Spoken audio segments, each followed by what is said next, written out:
everyone, welcome to Utkarsh classes. I am Prerna, your educator for English Literature Paper 2.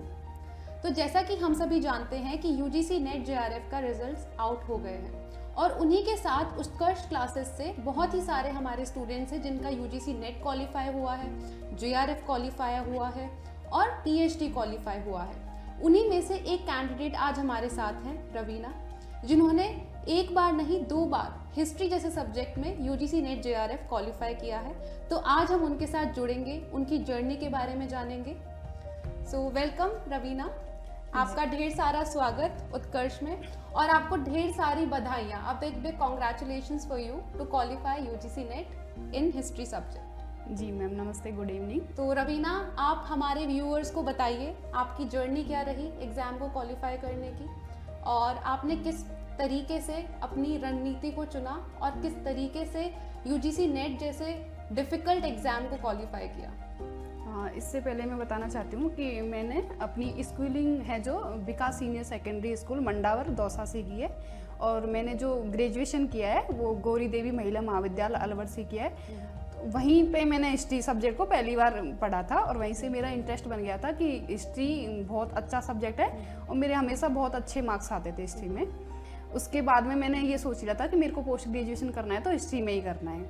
ठीक है, उसके बाद में ग्रेजुएशन के बाद में मैंने क्या है कि बीएड कर लिया था पहले। अच्छा। एमए मैंने बाद में किया है। अच्छा।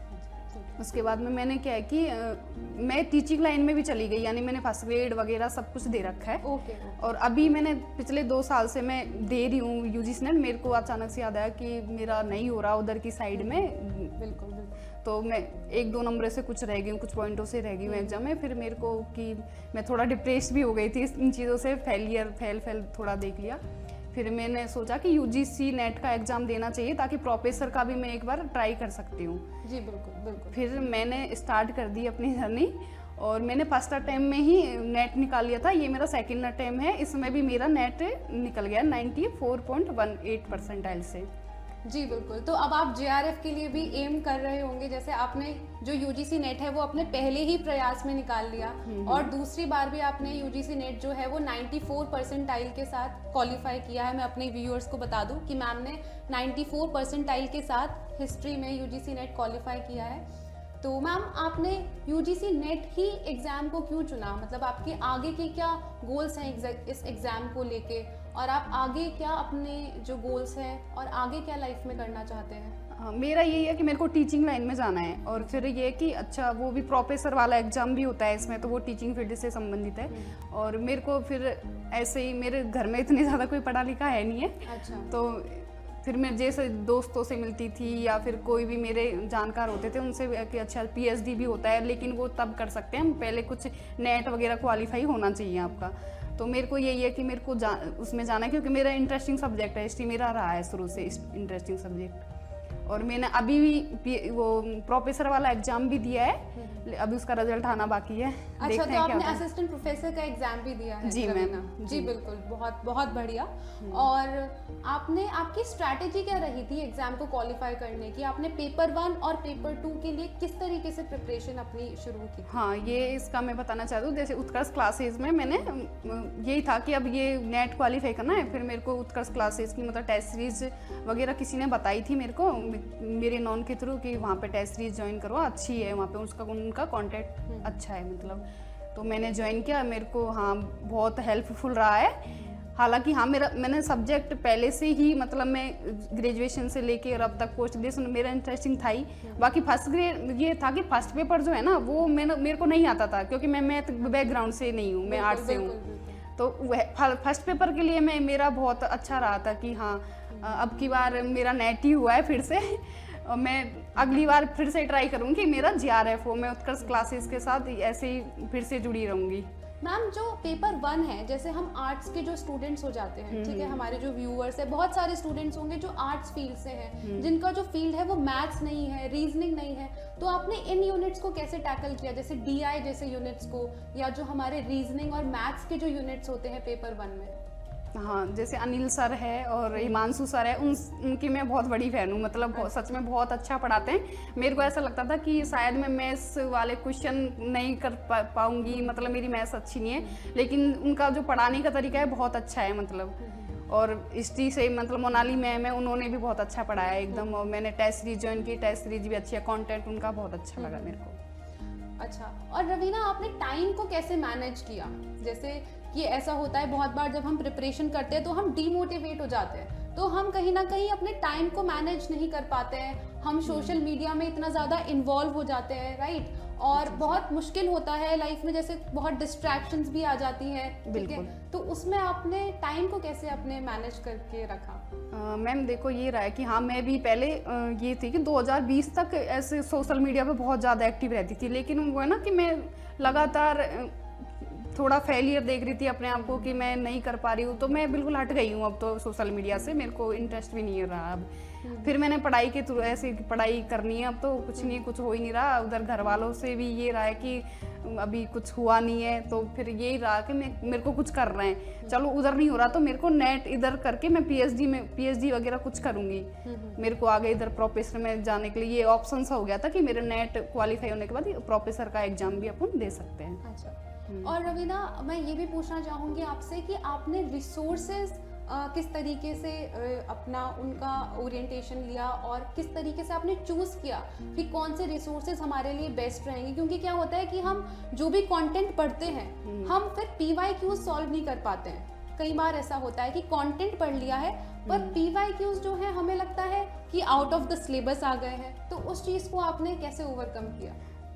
देखो ये है कि पहले तो रेफरेंसेस जो बुक होती हैं वो पढ़नी चाहिए मेरे हिसाब से, तो ये क्योंकि उनमें ये है कि तुम्हारी जो थ्योरी वो मतलब एक बेस एकदम क्लियर हो जाता है।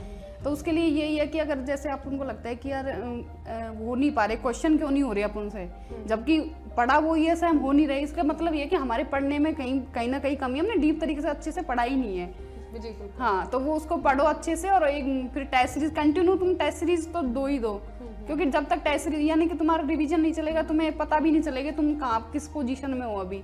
तो मेरा यही रहा था कि मैंने कंटिन्यू टेस्ट सीरीज ज्वाइन की और कंटिन्यू मैं टेस्ट देती रही, जैसे जैसे मैं टॉपिक पढ़ती रही वैसे वैसे मैं टेस्ट देती रही। तो मैंने रामशरण शर्मा और सतीश चंद्रा है उनकी और एक दो गाइड है उनसे लेके, और मैंने अपने शॉर्ट नोट्स बनाए थे खुद के। अच्छा।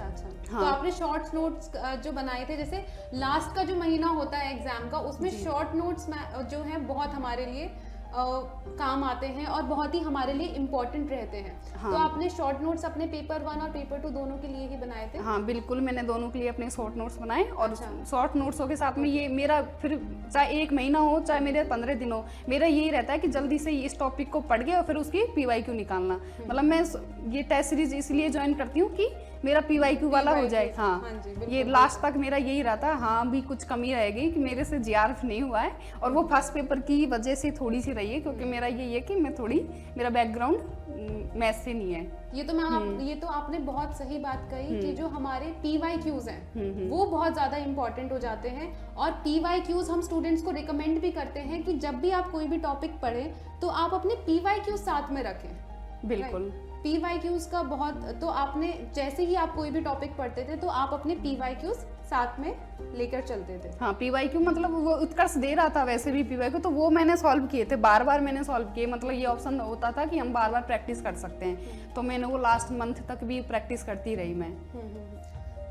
तो रवीना आपने पहले ही प्रयास में कैसे क्वालिफाई किया, आप ये बताइए? क्योंकि बहुत बार ऐसा होता है कि UGC नेट का एग्जाम स्टूडेंट्स बहुत बार देते हैं, 1 साल 2 साल, और आपने पहले ही प्रयास में क्वालिफाई कर लिया, तो आपने बाकी स्टूडेंट से ऐसा क्या अलग किया था कि आप ये कर पाए, आप ये अचीव कर पाए? मैम यही रहा था कि एक तो मैंने सब्जेक्ट को कभी छोड़ा ही नहीं, कंटिन्यू मैं पढ़ती रही सब्जेक्ट अपना। मतलब सब्जेक्ट मेरा ये है कि मेरे को बहुत इंटरेस्टिंग लगता है, तो मैंने उनको कभी नहीं छोड़ा सब्जेक्ट को। पिछली बार ये था कि मैंने फर्स्ट पेपर पे इतना ध्यान नहीं दिया, अब की बार मैंने दिया है, और पिछली बार से मेरे अच्छे नंबर है इस बार, लेकिन ये है कि GRF फिर भी नहीं हुआ मेरा। तो यही रहा था मेरा कि सब्जेक्ट पे थोड़ा सबकी कमांड होनी चाहिए, नहीं तो फिर तो अगर सब्जेक्ट स्ट्रॉन्ग नहीं है तो GRF नेट निकालना भी मुश्किल हो जाता है। तो ये पहले तो सब्जेक्ट स्ट्रॉन्ग होता है तो अपना नेट बहुत ईजी हो जाता है, और GRF के लिए फर्स्ट पेपर भी पढ़ना बहुत ही ज़रूरी होता है। जो मैंने गलती कर दी थी पहले उसमें भी, कि मैंने फर्स्ट पेपर इग्नोर कर दिया था कि फर्स्ट पेपर में ठीक है आ जाएंगे नंबर सब्जेक्ट से, लेकिन और ये गलती शायद मैंने, हो सकता है मेरे से अभी भी होगी हो, कि मैंने फर्स्ट पेपर पे मतलब ज़्यादा मतलब वो ले लिया, इजी ले लिया शायद, कि ठीक है मैंने ले तो लिया इसलिए वो कोर्स है अब मैं इसके कर लूँगी, लेकिन मैंने शायद उस तरीके से नहीं किया कि मेरे को जीआरएफ निकल, क्योंकि मेरी और भी एग्ज़ाम थी, जैसे टीचिंग से संबंधित मेरी एग्ज़ाम होती है, तो मैं पूरी तरह से ध्यान नहीं दे पाई इस बार। तो मैं अगली बार, लेकिन ये रहेगा मैं पूरी कोशिश करूंगी अपनी कि मेरा जीआरएफ निकले और मैं उत्कर्ष की टेस्ट सीरीज वापस से ज्वाइन करने वाली हूँ। जी बिल्कुल। आपने रिवीजन कैसे किया? जैसे जो भी आप नोट्स बना रहे थे, आपने जो लास्ट का जो हमारा 1 महीना होता है ना रवीना, तो हमें लगता है लास्ट के महीने में स्टूडेंट बहुत मिसगाइड हो जाते हैं कि वो सारी बुक्स पढ़ रहे हैं, सारे रिसोर्सेज पढ़ रहे हैं, तो आपने आखिर के महीने में कैसे अपनी रणनीति बनाई? देखो लास्ट के महीने में बुक्स पढ़ना बहुत, फिर डिप्रेशन में जाओगे अगर आप बुक पढ़ रहे हो तो लास्ट महीने में यही रहता है कि लास्ट में तो आप शॉर्ट नोट्स पढ़ो, जितना हो सके आपकी टेस्ट सीरीज जो चल रही है उसी को वापस से रिवाइज कर लो, 2-3 बार, कितनी भी बार जितनी हो सके वो रिवाइज करो। अच्छा ठीक है। और जैसे रवीना, हर एक स्टूडेंट की लाइफ में बहुत सारे चैलेंजेस रहते हैं, ठीक है, वो किसी भी तरीके के चैलेंजेस हो सकते हैं। बिल्कुल। तो आई एम श्योर कि आपकी जर्नी में भी कुछ चैलेंजेस और बहुत स्ट्रगल्स आपको देखने को मिले होंगे। जैसे कि आपने बताया कि आपने बहुत सारे फेलियर्स फेस किए, उसके बाद आपने ये एग्जाम पहले ही प्रयास में क्वालिफाई किया, लेकिन उससे पहले की आपकी क्या जर्नी रही है? सक्सेस से पहले की क्या जर्नी रही है आपकी? देखो मेरा ये रहा था कि मैं पढ़ने में एवरेज थी, ना तो मैं ज़्यादा बहुत इंटेलिजेंट थी, ना मैं एवरेज रही हूँ, एवरेज स्टूडेंट रही हूँ मैं। ऐसे भी नहीं हूँ कि मैं बहुत इंटेलिजेंट हूँ, लेकिन ये है कि हाँ आपको कंटिन्यूटी बनानी पड़ती है, मतलब खुद के लिए थोड़ा ईमानदार भी रहना पड़ता है, वरना फिर कुछ नहीं मिलता। और मेरी फैमिली बैकग्राउंड, मतलब मेरे पापा बस पढ़े हुए हैं थोड़े, मेरे को बहुत सपोर्ट करते हैं मेरे पापा, मम्मी इतनी ज़्यादा मेरी पढ़ी हुई नहीं है। और मेरी भाई है छोटा है मेरे से, मेरी बहुत हेल्प करता है हर चीज़ में। अगर मेरी कोई भी एग्ज़ाम आती है तो उस टाइम पे वो मेरे लिए हमेशा खड़ा रहता है कि हाँ ये कि तुम पढ़ो, मैं कुछ करता हूँ, ऐसे करके सब मेरे को सपोर्ट वहाँ से मेरी फैमिली को मिला। मेरे दोस्तों से भी, यानी कि मेरी फैमिली में ज़्यादा पढ़े लिखे नहीं है, तो मेरे दोस्त जो भी मेरी फ्रेंड सर्किल थी उनसे भी मेरे को गाइड मिलता था कि तुम्हें ये पढ़ना चाहिए, ये करना चाहिए, तू सही है पढ़ने में, तू ये कर सकती है। तो वहाँ से फिर मेरे को लगता है कि हाँ मैं कर सकती हूँ। अच्छा बिल्कुल। तो परिवार का साथ बहुत मिला आपको, और परिवार के साथ जो दोस्त हैं आपके उनका भी आपको पूरा जो है सपोर्ट मिला। और मैं रवीना ये भी पूछना चाहूंगी कि जैसे आप उत्कर्ष के साथ जुड़े हुए थे, तो आपको जो मेंटोरशिप प्रोग्राम था, तो उससे क्या आपको जो है वो फायदा मिला? जिस तरीके से मतलब आपको आपके मेंटोर्स कौन रहे इस जर्नी में, कि जो जिनसे आप सीखते थे, जो आपके प्रोफेसर्स रहे होंगे, कॉलेज में भी प्रोफेसर्स रहे होंगे, तो मेंटोर्स ने आपकी लाइफ में और आपकी सक्सेस में क्या रोल प्ले किया? हाँ ये मतलब जैसे ग्रेजुएशन टाइम से, मतलब सब्जेक्ट में इंटरेस्ट कब बनता है? जब हमारा टीचर अच्छा होता है कॉलेज में। ये मेरा हिस्ट्री के अलावा और भी मेरा, जैसे ज्योग्राफी भी मेरा बहुत फेवरेट सब्जेक्ट था। अच्छा। हाँ 12th में मेरे पास ज्योग्राफी रहा है। उस टाइम पे मैं ये सोचती थी कि मेरे को ज्योग्राफी से सब कुछ करना है, लेकिन जैसे ही मैं ग्रेजुएशन में आई तो मेरे को हिस्ट्री की मैम थी हमारी, एक रेखा मीणा के नाम से कुछ थी शायद, मेरे को एग्जैक्ट रेखा नाम था, मीणा ऐसे। ये तो है कि जो टीचर्स हमें बहुत अच्छे से पढ़ाते हैं, हमें वो याद रहते हैं, हमेशा याद रहते हैं। बिल्कुल, वो मेरे ऐसे है कि वो उन्होंने बहुत अच्छा पढ़ाया था, तो वहीं से मेरा इंटरेस्ट जग गया कि हिस्ट्री एक ऐसा सब्जेक्ट है जिससे हम, मतलब ये कि इतिहास, यानी कि हम पूरा इतिहास हमारे, मतलब कहाँ कैसे आए हम, कैसे क्या क्या हुआ है हमारे भारत देश में, सब कुछ जानने को मिलता है। मेरा इंटरेस्ट था कि ये मेरे को जानना है, ऐसा मेरे करके इंटरेस्ट था, फिर वो बस इसलिए मैंने हिस्ट्री सब्जेक्ट चुना था। तो ऐसा होता है, जैसे मैं भी इंग्लिश से हूँ, तो मेरी भी जो क्लास 12th में जो मेरी टीचर थी इंग्लिश के लिए, वो इतने अच्छे से हमें पढ़ाती थी कि मेरा जो इंटरेस्ट था वो इंग्लिश लिटरेचर की तरफ बहुत ज़्यादा चला गया। तो ये तो मैं बिल्कुल मानती हूँ कि जो भी हमारे टीचर्स होते हैं वो हमारी सक्सेस में भी बहुत बड़ा रोल प्ले करते हैं, और जो हमारा इंटरेस्ट होता है सब्जेक्ट को लेके, वो भी एक टीचर बहुत ज़्यादा डेवलप कर सकता है। बिल्कुल मैम, ये रहता है, बिल्कुल टीचरों का बहुत ज़्यादा योगदान रहता है हमारी लाइफ में। तो और जैसे जो पेपर 1 है, तो उनमें आपको मैम, जैसे 10 यूनिट्स है हमारे पेपर 1 में, तो आपको क्या लगता है कि स्टूडेंट्स को कौन से यूनिट्स को ज़्यादा इंपॉर्टेंस देनी चाहिए, या फिर सारे यूनिट्स हमारे जो है वो इक्वली इम्पोर्टेंट है? देखो अब की बार ऐसा हुआ है कि यूजीसी नेट पहले ऐसे थे, कुछ पर्टिकुलर जो यूनिट्स हैं उनसे क्वेश्चन ज़्यादा था, लेकिन अब की बार ऐसा कुछ नहीं हुआ। अब की बार ये हो कि सारी यूनिट्सों से क्वेश्चन देखने को मिले और अच्छे लेवल के देखने को मिले हैं। तो सारी ही यूनिटों को पढ़ना चाहिए मेरे हिसाब से, तो सारी यूनिट को अच्छे से पढ़ो। इम्पोर्टेंट हो जाते हैं, क्योंकि जैसे हमारे जो एनवायरनमेंट जैसे यूनिट हो गए हैं और जो हमारे हायर एजुकेशन वाले यूनिट है, इनमें से करंट अफेयर्स के भी क्वेश्चंस हमें बहुत देखने को मिल रहे हैं। डायनामिक बहुत हो गया है जो सब्जेक्ट है। तो इन यूनिट्स को आपने कैसे अप्रोच किया, जो करंट अफेयर वाला सेक्शन हमारा था? हाँ, करंट अफेयर्स क्या है कि करंट अफेयर्स मेरा बहुत फेवरेट सब्जेक्ट है। मैं करंट मतलब हमेशा पढ़ती हूँ, चाहे मेरी एग्जाम हो या नहीं हो, मैं करंट्स को साथ में लेके चलती हूँ। ठीक है, यही है, तो इसलिए मेरा करंट वाला पोर्शन भी अच्छा ही है। अच्छा, तो न्यूज़पेपर रीडिंग में आपका काफी इंटरेस्ट है? हाँ। अच्छा, क्योंकि जैसे हिस्ट्री एक स्टैटिक सब्जेक्ट थोड़ा ज्यादा हो जाता है, उसके साथ आप करंट को भी साथ में लेके चलते हैं, तो वो एक आई थिंक एक बहुत अच्छी बात है कि करंट को भी आप साथ में ही पढ़ते हुए चल रहे हैं। और अब रवीना, जैसे कि हम एंड पे आ चुके हैं अपने इंटरव्यू के, तो मैं आपसे ये पूछना चाहूँगी, या फिर आप हमारे व्यूअर्स को कुछ कहना चाहेंगे जो भी जून 2025 के लिए प्रिपरेशन कर रहे हैं, ठीक है, पेपर 1 या सभी सब्जेक्ट्स के लिए, तो उनको आप कोई गाइडेंस देना चाहेंगे, कुछ कहना चाहेंगे, कुछ मोटिवेशनल लाइंस? हाँ मैम, बिल्कुल। मैं ये सभी स्टूडेंट से ये बोलना चाहती हूँ कि उत्कर्ष की जो टेस्ट सीरीज है सच्ची में मेरे लिए बहुत ज़्यादा हेल्पफुल रही है। आप ज्वाइन करिए, मतलब जो फर्स्ट पेपर है और सेकंड पेपर सभी, मतलब दोनों ही मेरे लिए बहुत अच्छा रहा है। टेस्ट सीरीज भी इनकी बहुत अच्छी है, मतलब बिल्कुल यूजीसी नेट पैटर्न के हिसाब से। जैसे हम वहाँ पे क्वेश्चन देखने को मिलते हैं कि ऐसा लगता है कि हमने पढ़ा तो है लेकिन ये आ क्यों नहीं रहे, वैसे ही क्वेश्चन मेरे को यहाँ पे भी देखने को मिला कि मैंने पढ़ा तो है पर आ क्यों नहीं रही। फिर मैंने वापस से ऐसे रिवाइज किया तो मेरे को लग रहा है कि हाँ, ये इसके लिए यही है कि आपको नॉलेज अच्छी होनी चाहिए उस सब्जेक्ट की। बहुत अच्छा रहा है मेरे लिए तो, और मैं ये फिर से ज्वाइन कर रही हूँ उत्कर्ष क्लासेज जीआरएफ के निकालने के लिए। तो ये आपका जज्बा मुझे बहुत अच्छा लगा कि आप नेट पे नहीं रुक रहे हैं। अभी जो रवीना है वो अभी जेआरएफ के लिए भी प्रयास करेंगी, फिर से प्रयास करेंगी, और बहुत बहुत शुभकामनाएं मेरी आपके साथ हैं। जैसा कि आपने बताया कि आपने असिस्टेंट प्रोफेसर का एग्जाम भी दिया है, तो उसके लिए भी मैं पूरी शुभकामनाएं मेरी साथ हैं आपके, कि आपका बिल्कुल जो है इस बार असिस्टेंट प्रोफेसर भी क्वालिफाई होगा और जेआरएफ भी जो है आपका इस जून वाली साइकिल में क्वालिफाई होगा। जी मैम, बहुत बहुत धन्यवाद। So this was the interview of our topper Raveena. तो मैं ये आशा करती हूँ कि आप सभी को जो हमारा इंटरव्यू है वो पसंद आया, और इसी तरीके से आप अगर और भी टॉपर्स की स्ट्रैटेजी जानना चाहते हैं तो आप उत्कर्ष के साथ जुड़े रहिए, हमारे साथ बने रहिए।